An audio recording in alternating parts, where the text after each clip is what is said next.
네일샵으로 출근한 첫날, 한국인 여자 사장은 나를 다른 직원들에게 소개했다. 소개하기 전 나에게 영어 이름이 뭐냐고 물었었다.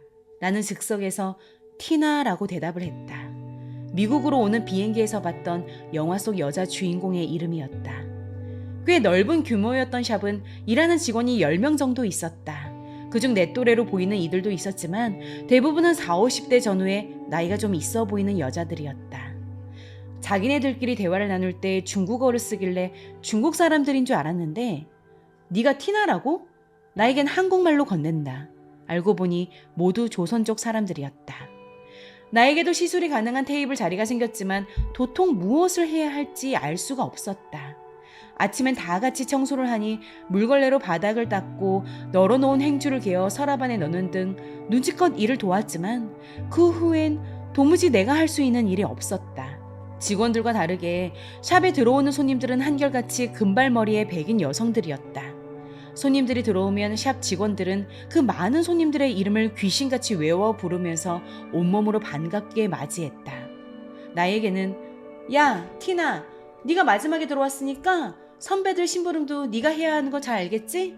라고 얄밉게 말하던 사람들이 이렇게 세상 상냥한 표정도 지을 수 있구나 싶었다. How are you today? 투박한 발음에 속으로 웃음이 날 뻔했지만 금발의 손님들 대할 때 이들의 단전부터 끌어올린 친절한 미소와 말투, 한껏 위로 치켜올린 입꼬리 끝은 미세한 경련이 일어날 정도였다. 손톱 케어를 받는 손님들이 오는 동안 나는 구석에 내 책상에 앉아서 그저 멀뚱히 구경만 했다. 그러다가 페디큐어, 즉 발 관리를 받으러 온 손님이 오고서야 그곳에서 나에게 주어진 업무가 무엇인지 알게 되었다. 나에게 주어진 업무는 바로 손님의 맨발을 씻겨주는 일이었다. 페디큐어를 받기 위해 온 손님을 페디 의자 위에 앉히고 양말이나 스타킹을 벗겨준 후 따뜻한 물에 발을 헹구고 물비누로 거품을 내며 두 손으로 정성껏 발을 씻겨주는 일이었다. 뽀송뽀송하게 파우더까지 톡톡 뿌려준 후 페디큐어 기술자에게 그 발을 넘겨주는 일.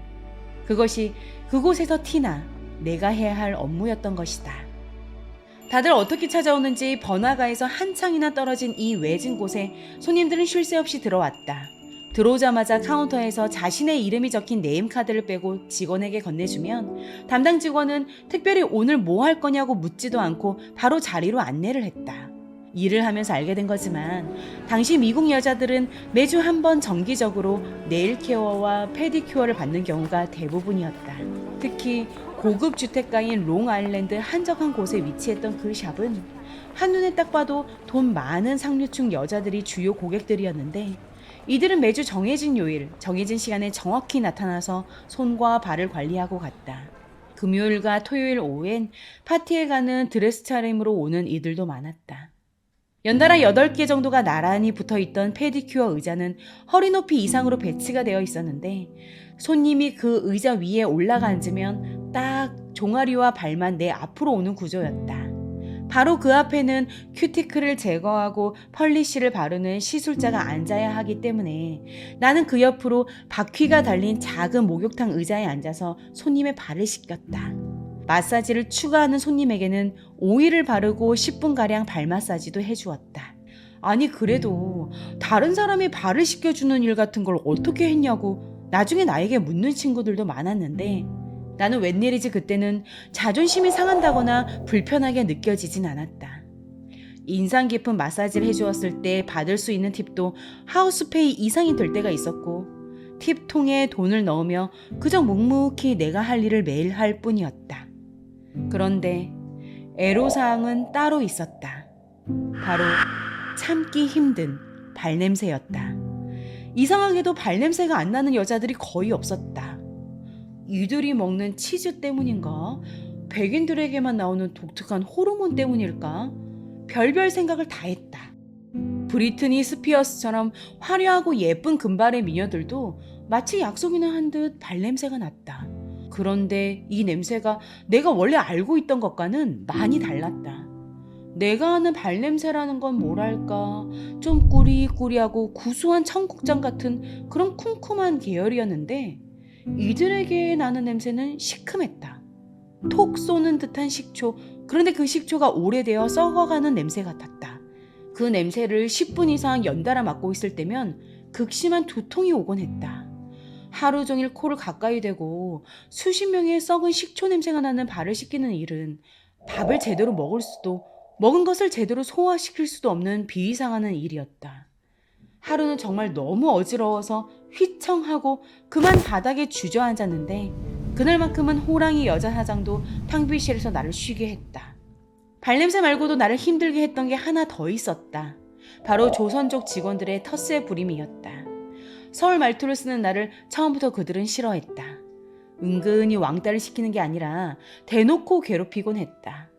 여자 사장님이 있을 때는 얌전하다가 사장이 다른 지점에 가고 나면 말도 안 되는 이유로 나를 갈구곤 했다. 처음에 내가 내 소개를 할 때 한국에서 땡땡 대학교를 다녔었다고 한 게 문제였는지 내가 무슨 말만 하면 얘, 너 대학 나왔다고 유세 떠는 거니? 하며 재수없다는 말도 서슴없이 했다. 우리에겐 점심시간 시간이 따로 없었다. 샵 뒤편에 세탁기가 있는 탕비실에 큰 밥통이 있고 사장이 한인마트에서 사다 놓은 반찬 몇 개, 김치, 오징어채, 콩자반만 있는 경우가 대부분이었다. 각자 한가할 때 한 명씩 알아서 돌아가며 탕비실에 들어가 10분 만에 서서 먹고 나오는 시기였는데 내가 들어가면 오징어채 반찬은 숨겨져 있었다.